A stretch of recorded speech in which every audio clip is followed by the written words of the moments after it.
Merci à vous, merci pour l'invitation. Merci à Luc Gentil pour son allocution très sensible qui m'a vraiment touché. Dans les 11 prochaines minutes, je vais essayer de partager avec vous un point de vue sur le confinement et les impacts qu'il aura. Je vais notamment me demander si la distanciation sociale pourrait devenir notre seconde nature. Je vais me demander si nous entrons dans une ère d'appauvrissement de ce qu'on pourrait appeler la sociodiversité, comme on parle de la biodiversité, il y a aussi une sociodiversité, et peut-être que celle-ci est en train de s'étioler, de s'appauvrir. Et je vais me demander, au fond, si, quand la porte de notre prison domestique s'ouvrira, nous aurons encore envie d'en sortir. Pour beaucoup d'entre nous, le confinement est à l'origine d'une vaste extinction de notre vie sociale.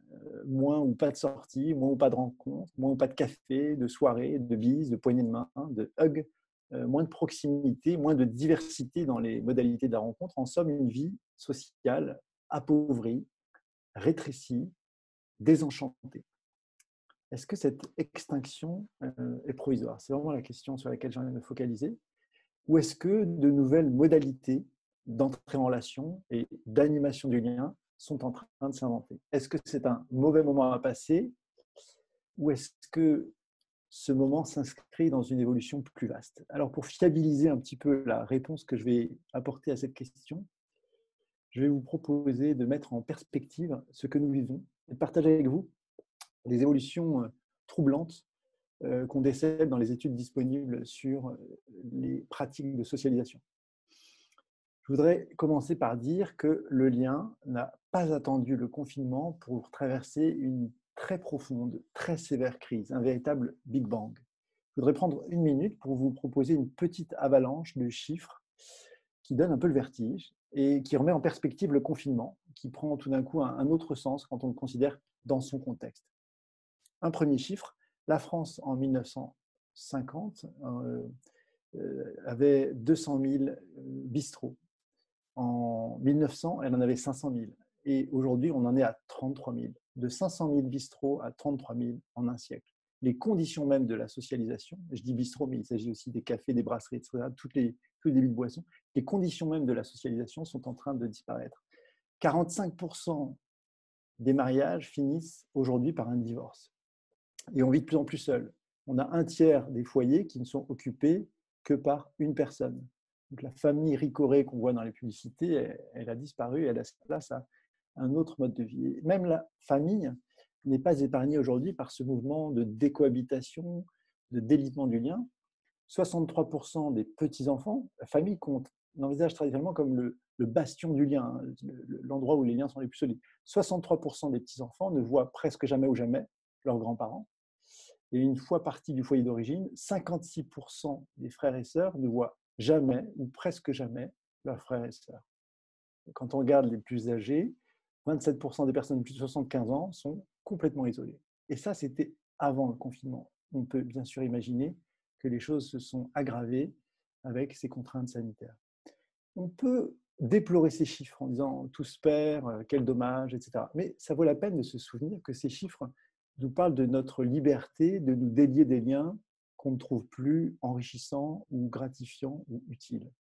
Donc, ces chiffres un peu terribles nous racontent que nos mœurs évoluent et que plus on a de droits, plus on a de sécurité, plus on va pouvoir profiter de cette liberté pour s'émanciper du lien avec son mari, avec sa femme, avec sa sœur, avec son grand-père, lien auquel on ne trouve plus d'intérêt.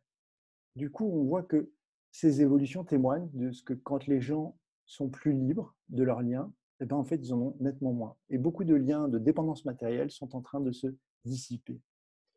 Cela étant, il faut aussi constater que la digitalisation de nos vies a aggravé et amplifié le phénomène, qui était déjà à l'œuvre bien avant l'arrivée du digital. Le confinement a encore bien sûr amplifié cette digitalisation de nos vies, donc il y a une forme d'effet boule de neige où la digitalisation aggrave le phénomène, le confinement aggrave la digitalisation, donc on va de plus en plus loin dans la déstructuration de ces liens. Aujourd'hui, on a toujours la télé qui est à 3h30 par Français par jour. C'est quand même considérable, c'est un temps qui n'est pas du temps social. Et comme la plupart des outils numériques, comme la télévision, pardon, la plupart des outils numériques ne nous socialisent pas. Ils nous donnent accès à des contenus qui nous divertissent. En 2018, par exemple, les possesseurs d'une Wii U, donc une console de jeu, ou d'une Xbox One passent en moyenne 2h26 par jour devant leur console. Souvent en plus du temps passé devant la télé, parfois en parallèle. Si on a Netflix, on est en moyenne à 2 heures par jour. Et Netflix a réussi à démolir une institution vénérable qui est la soirée télé en famille. De plus en plus, les loisirs se consomment seul, dans sa chambre, dans son lit, sur son canapé, mais pas avec ses frères et sœurs, pas avec ses parents, etc. Donc la soirée télé en famille appartient désormais au passé. Et quand on regarde les consommations d'écran, donc des moments de la vie où on est face à son écran seul, en général, eh bien, en fait, les 40 minutes qu'on passe sur YouTube s'additionnent aux 35 minutes par jour sur Facebook. Notre vie offline est en train de rétrécir comme peau de chagrin, puisqu'à chaque fois qu'une nouvelle appli géniale surgit dans nos vies, eh bien, c'est au détriment de notre vie dans le monde physique, dans le monde partagé, dans le monde où les autres se situent aussi, que cela se fait. Donc, qu'est-ce qui se passe quand une pratique se digitalise? Ben, son marché devient global et des éditeurs se mettent à investir des centaines de milliers de dollars sur chaque seconde, sur chaque minute de l'expérience qu'ils vont nous proposer pour rendre la plus parfaite possible chaque minute de notre contenu vécu en lien avec ce contenu. On se retrouve du coup avec une compétition terrible entre des gens qui sont pas toujours inspirés dans leurs opinions, leurs remarques, leurs attitudes, et la dernière saison de notre saison favorite, Game of Thrones, le jeu de la dame, Fortnite, si c'est un jeu, ou les contenus proposés par TikTok. Et avec le confinement, nous avons appris à vivre presque sans contact. Beaucoup de Français ont pris goût au télétravail, au moins partiel, et ils désirent ardemment que cela se perpétue en mode hybride, disons, partiel, après le retour à la normale. Beaucoup ont pris goût aux courses en ligne, au sport à la maison, aux loisirs en ligne, à la cuisine en écoutant des podcasts, aux méditations à domicile. En fait, ils se rendent compte qu'on peut vivre beaucoup de choses chez soi. Et même les réseaux dits sociaux, les applications notamment de rencontres amoureuses ou professionnelles, ont sans doute contribué paradoxalement à cette dégradation de la qualité des liens. Selon une étude IFOP de 2015, la proportion des abonnés des sites de rencontres à la recherche d'une rencontre d'un soir a quasiment doublé entre 2012 et 2015. On est passé de 22% des gens qui disent « je veux faire une rencontre d'un soir » à 38% en 3 ans. Ça raconte la violence des phénomènes de digitalisation des mœurs amoureuses. Et qui dit digitalisation dit on préfère une multitude de liens faibles à un petit nombre de liens forts qu'on cultive dans la durée, avec cette notion d'apprivoisement de l'autre, de découverte, d'engagement, etc. Donc, la digitalisation, c'est vraiment presque systématiquement la consommation immédiate plutôt que l'investissement, la spécialisation plutôt que l'intimité, des relations qui sont vraiment focalisées autour d'un enjeu. Et puis, on s'arrête un peu là. Alors, nous sommes de plus en plus libres, ça c'est sûr, et nous sommes de plus en plus seuls.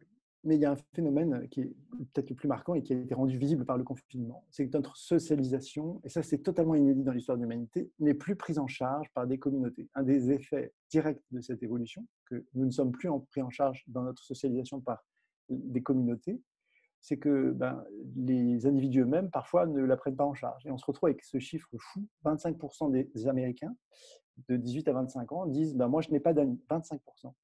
Alors on leur dit mais pourquoi vous n'avez pas d'amis? Un tiers dit je suis timide. Et comme je suis timide, que je ne fais pas le premier pas et que les autres ne le font pas, ça s'arrête là. L'autre raison, c'est que je n'ai pas d'occasion de me faire des amis. Et puis troisième raison, très forte, 27%, je n'ai pas besoin d'avoir des amis. Je ne ressens pas le besoin de me faire des amis. Je peux tout à fait vivre sans, je peux commander mes pizzas, je peux jouer à Fortnite et je me sens avec les héros de mes séries tout à fait bien entouré. Donc on est vraiment les témoins d'une dynamique d'autonomisation qui est aussi une dynamique d'abandon. C'est toujours sur davantage soi-même qu'on doit compter, pas sur les autres, même pour ce qui est de sa socialisation.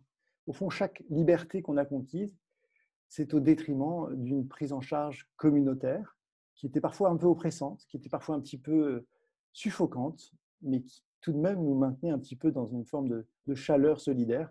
Aujourd'hui, on ne peut plus trop compter sur l'école ou la paroisse ou la famille ou les amis pour nous présenter notre futur partenaire ou nos prochains amis. Donc, on est à peu près, et ça a quelque chose de cruel, on est devenu l'animateur de sa vie sociale, l'entrepreneur de sa vie sociale. On est plus ou moins inspiré, plus ou moins talentueux, plus ou moins équipé, plus ou moins soutenu dans sa socialisation, mais en fait, on se retrouve face à sa liberté. Alors, comment on peut réagir à cette nouvelle donne? L'urgence, c'est bien sûr de prendre conscience de cette évolution et de s'adapter à cette évolution. Comment? Eh ben, en fait, en se mettant dans la peau de quelqu'un qui arrive dans une soirée dansante, qui n'a jamais dansé, qui se représente qu'il est quelqu'un qui ne danse pas en soirée, et tout le monde danse. Alors, qu'est-ce qu'il fait? Est-ce qu'il reste assis sur sa chaise et il passe une soirée finalement un petit peu frustrante, ou est-ce qu'il se dit, je me jette à l'eau, je me réinvente parce que je n'ai pas le choix?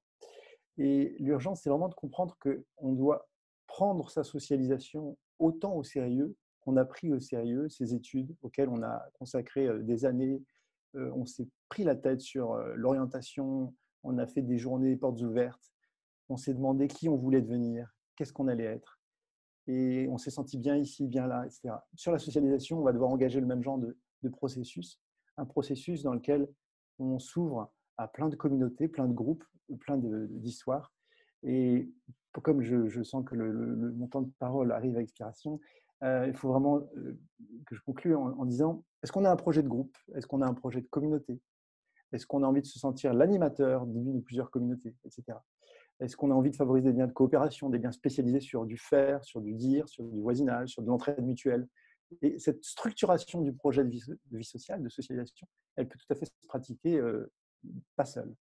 Une fois qu'on a défini les vies sociales qu'on a envie de vivre, ben on va devoir acquérir de nouveaux savoir-faire, de nouveaux outils, de nouveaux savoir-être. Donc le développement personnel, dans ce contexte-là, va évidemment avoir un poids considérable, puisqu'on est surtout limité par nos propres inhibitions, par nos propres peurs, euh, par notre sentiment de vulnérabilité face à une caméra, face à une page LinkedIn qu'on doit renseigner, face à une vidéo qu'on doit envoyer à son employeur futur ou à ses contacts, etc.